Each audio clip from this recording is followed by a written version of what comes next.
Jaipur. Today I am going to take the lecture on the topic weak levels of consistency.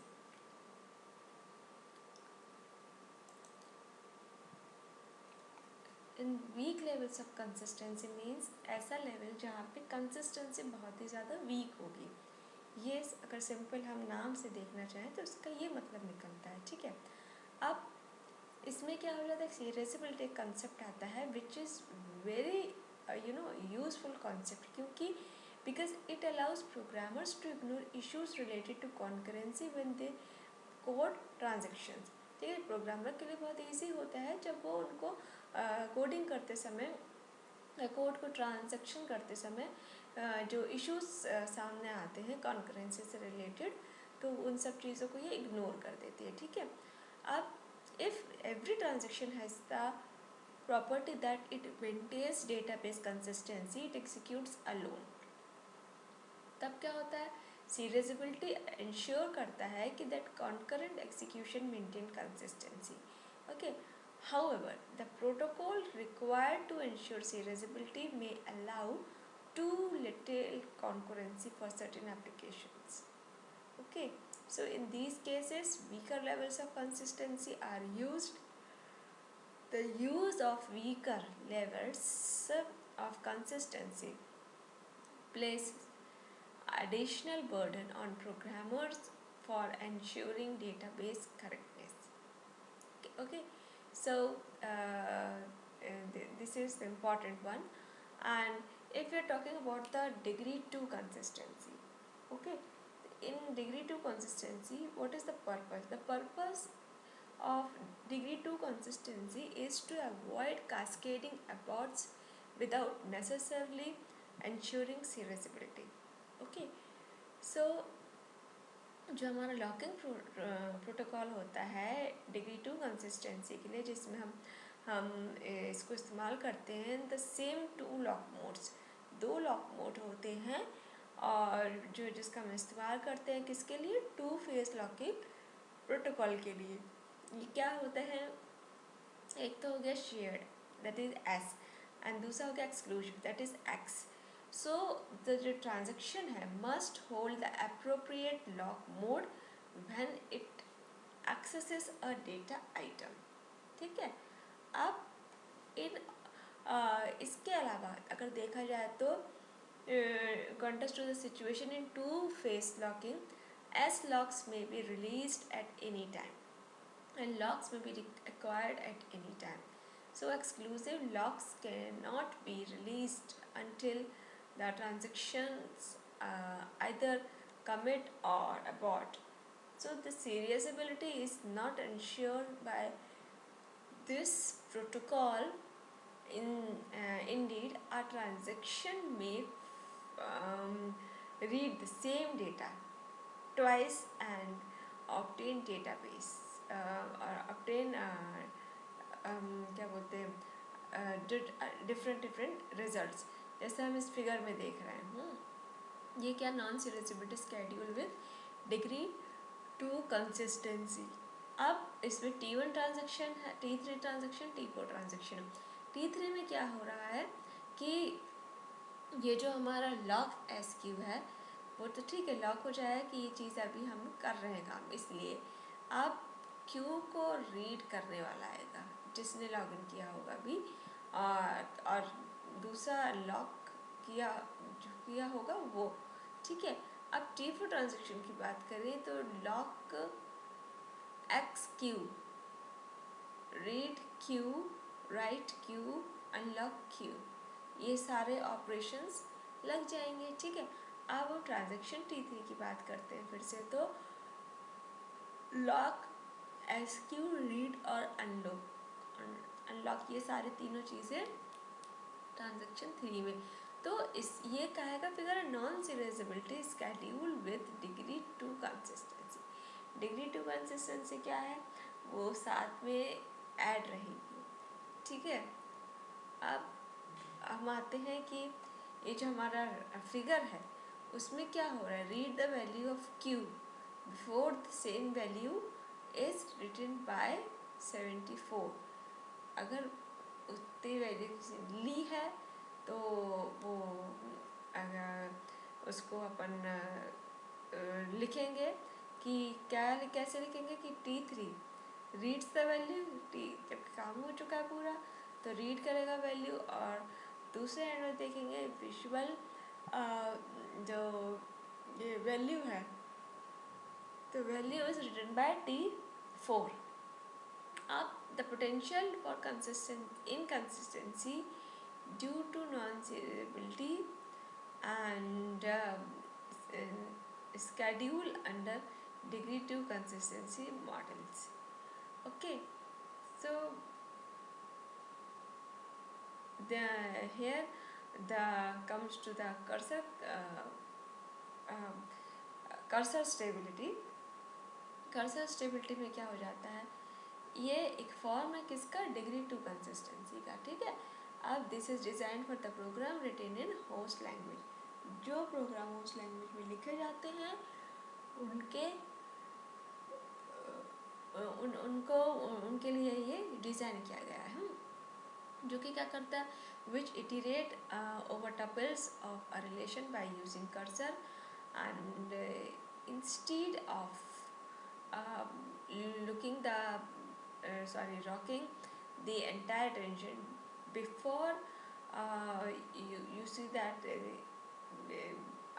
now currently what we are doing, it's okay fine, but previously what we are talking about, ठीक है।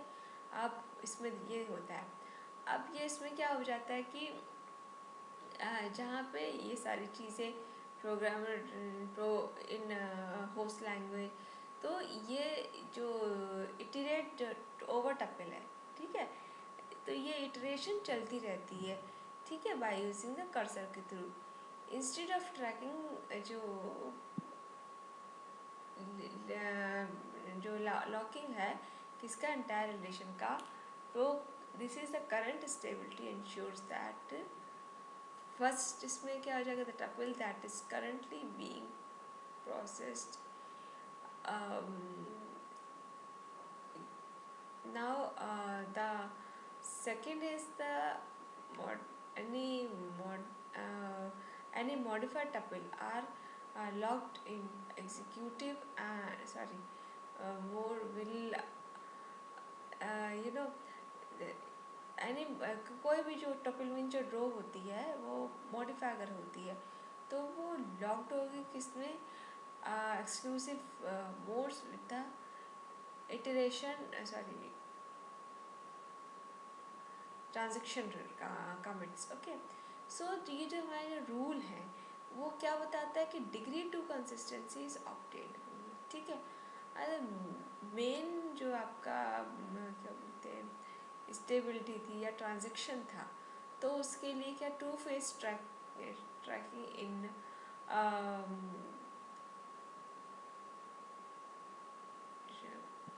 सो ये जो दो चीज़ें हैं ये क्या ensure करेगा कि डिग्री 2 कंसिस्टेंसी ऑब्टेन हुई है।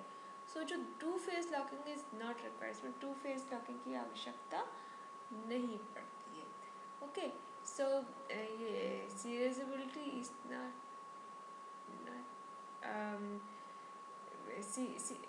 this is serializability is not organized because cursor stability of this cursor stability is used in practice handling and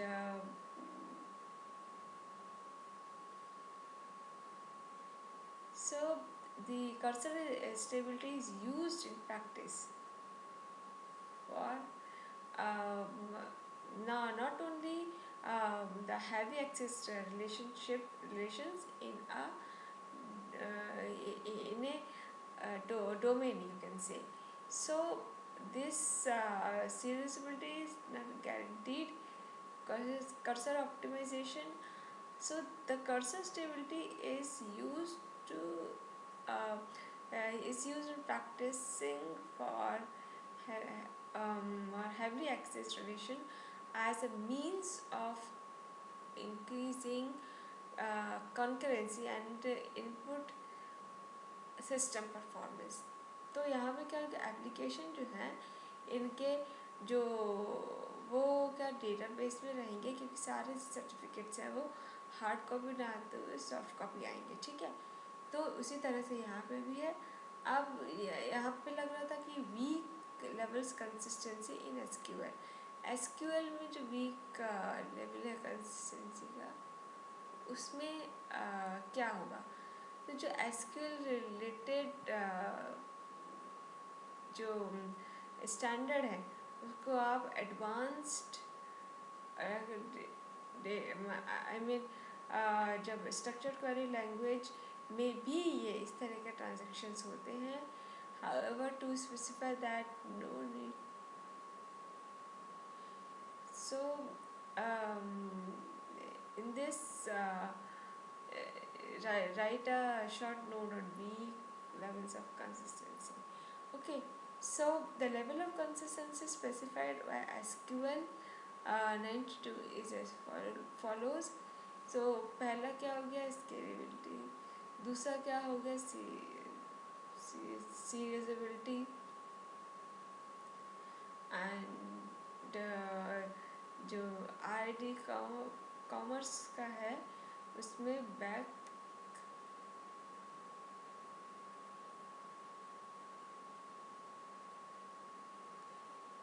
और नेक्स्ट हम इसमें आ जाएंगे the level of consistency specified by SQL 92। तो पहला क्या होगा, सीरियसबिलिटी जो होगी एक डिफ़ॉल्ट में पहले से आपको दे रखी होगी, ठीक है। अब repeatable read allow committed needs to committed needs and further qualifying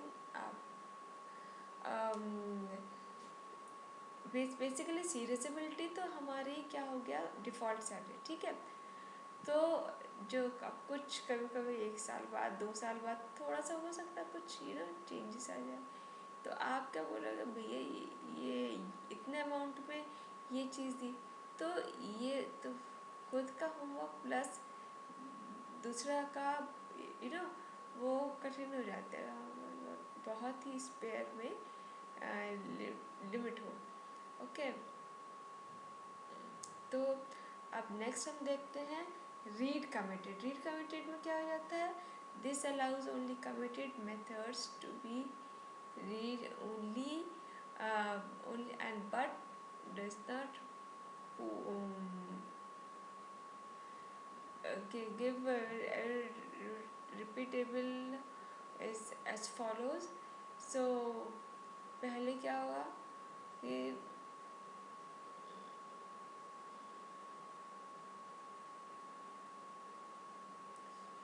तो यहाँ पे क्या आ जाएगा आपका कि किस तरह से, दूसरा हो गया रीड कमिटेड और फिर रीड अनकमिटेड, ठीक है। ये तो रिपीटेबल हो गया, अब रीड होगा तो कमिट होगा या अनकमिटेड होगा, अच्छा मिनट। और उसके बाद हम देखेंगे कि allows the allow even unautomated uncommitted records to be read. So it is the form level of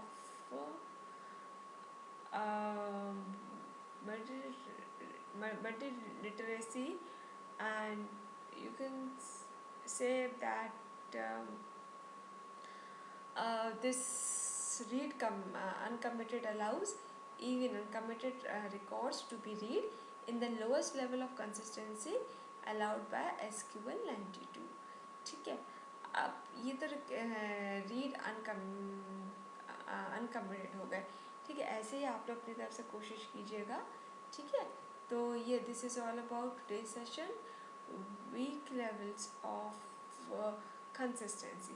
So this session powered by Digital Version 2.0 Vidyapeeth Women's University Jaipur. Hope you are satisfied with my digital session. If you have any query, please mention in comment box. I will resolve it. Thank you.